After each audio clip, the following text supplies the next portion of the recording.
எல்லாருக்கும் வணக்கம். எல்லாம் எப்படி இருக்கீங்க? நல்லா இருக்கீங்க நம்புறேன்.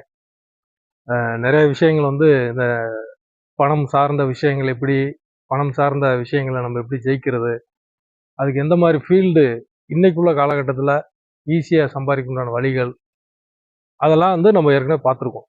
சரிங்களா?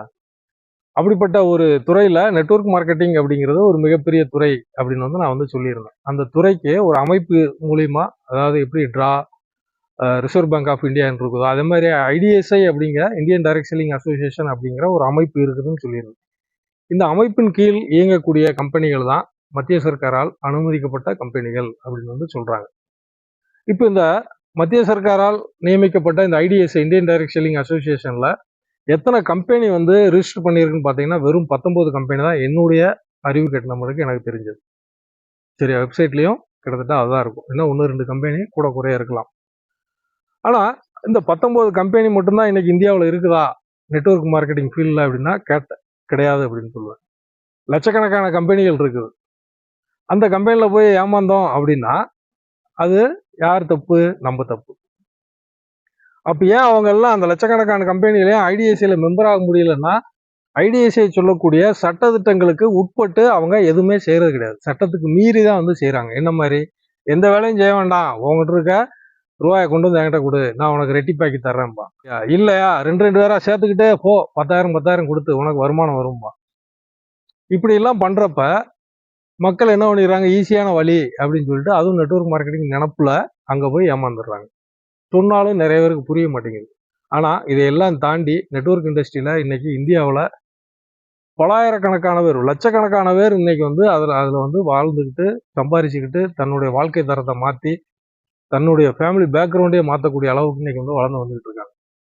அப்படிப்பட்ட ஒரு இண்டஸ்ட்ரி தான் அது. இந்த இண்டஸ்ட்ரியில நான் ஒரு கம்பெனியில் இருக்கிறேன். அதுக்காக நான் இருக்க கம்பெனி தான் பெஸ்ட் அப்படின்னு நான் சொல்ல வரல. நிறைய கம்பெனிகள் இருக்குது. அதில் நான் இருக்கிறது எனக்கு பிடிச்ச விஷயங்கள் நான் பெஸ்ட்டுன்னு சொல்லுவேன். சரிங்களா? அப்படி இருக்கக்கூடிய கம்பெனி என்ன அப்படின்னு எது அப்படின்னு பார்த்தீங்கன்னா மோதி கேர். 1996 மார்ச்ல ஆரம்பிக்கப்பட்ட இந்தியாவின் நம்பர் 1 டைரக்ட் செல்லிங் கம்பெனி. இந்தியாவிலேயே முதல்ல நெட்வொர்க் மார்க்கெட்டிங் ஆரம்பிச்சது யாருன்னு கேட்டீங்கன்னா இந்த மோடி குரூப் ஆஃப் கம்பெனிஸ் தான். மோடி கேர் அப்படின்னு சொல்லிட்டு ஆரம்பிச்சாங்க.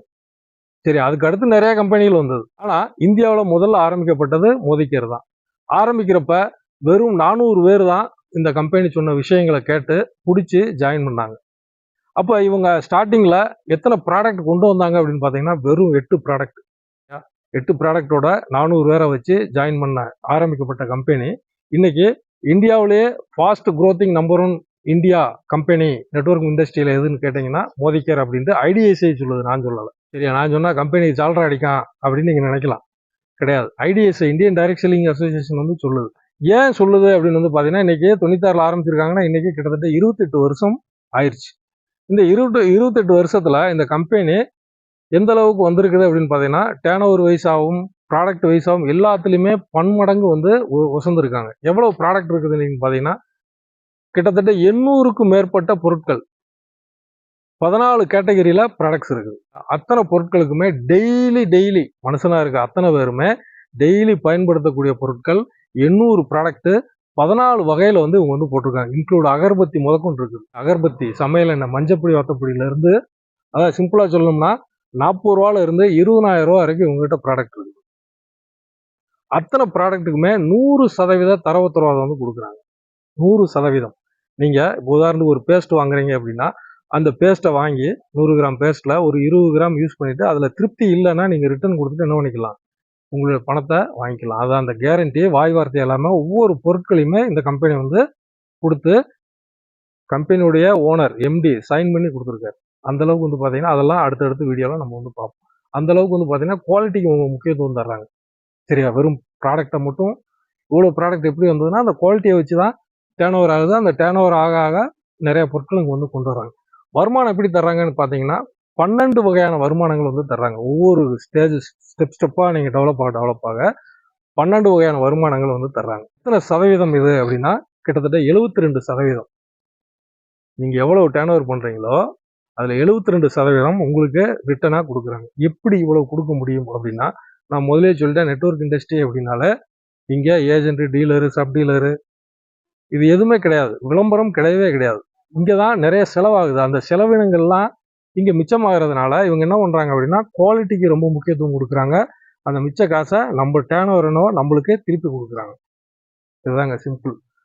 இந்த கம்பெனி இது ப்ராப்பராக பண்ணுறதுனால தான் இன்னைக்கு நிறைய பேர் இந்த கம்பெனி நோக்கி வர்றாங்க. நிறைய பேர் இந்த கம்பெனின்னா நிறைய 1008 ரூல்ஸ் அண்ட் ரெகுலேஷன் இருக்கு முடியாது அப்படின்ட்டும் குறையும் சொல்கிறாங்க. அதையும் நான் சொல்கிறேன். ஆனால் ஒரு விஷயம் மட்டும் உண்மை. நான் ஏற்கனவே ஒரு வீடியோவில் சொல்லியிருந்தேன். உங்கள் வீட்டில் இருக்க உங்களுடைய செல்ல குழந்தைக்கு திருமணம் அப்படிங்கிற ஒரு விஷயம் அல்லது படிப்பு எல்கேஜி யூகேஜி சேர்க்கணுன்னா கூட நம்ம நல்ல ஸ்கூலாக அதனுடைய பேக்ரவுண்டு பார்த்து வந்து சேர்த்து விடுறோம். அப்போ இங்கே நான் சொல்கிறேன், செத்தாலும் வருமானம் வரும், நம்மளுடைய தலைமுறையே ஏழை இல்லாத தலைமுறையாக மாற்றும் இந்த ஃபீல்டு அப்படின்னு சொல்கிறேன். அப்போ அந்த மாதிரி ஒரு ஃபீல்டில் எந்த மாதிரி ஒரு நல்ல கம்பெனியை சூஸ் பண்ணணும் அப்படின்ட்டு நம்ம முடிவெடுக்கணும். நான் முடிவெடுத்தனுடைய விளைவு தான் இந்த கம்பெனியில் இன்னைக்கு நான் நல்லா சம்பாதிச்சதுக்கு எங்கே போனாலும் காரில் போகக்கூடிய அளவுக்கு என்னுடைய வாழ்க்கை தரம் இருந்திருக்கு. நிறையா ட்ராவல், அதாவது வெளிநாடு உள்நாடு சுற்றுலாக்களும் இந்த கம்பெனி மூலிமா அனுபவிச்சுட்டு இருக்கேன். நான் மட்டுமா அப்படின்னா கிடையாது. என்னுடைய டீமில் நிறைய பேர் இன்னைக்கு வந்து அந்த வாய்ப்பை வந்து அனுபவிச்சுட்டு இருக்காங்க. இன்னைக்கு இந்த விஷயம் சொல்லணும்னு நினச்சேன், அதனால் சொல்லியிருக்கேன். அடுத்தடுத்து இன்னும் நிறைய விஷயங்கள் உங்களோட நான் ஷேர் பண்ண போகிறேன். நீங்கள் இந்த கண்டினியூட்டி விடாமல் பார்க்கணும் அப்படின்னா பெல் பட்டனை கிளிக் பண்ணிக்கோங்க. நன்றி, வணக்கம்.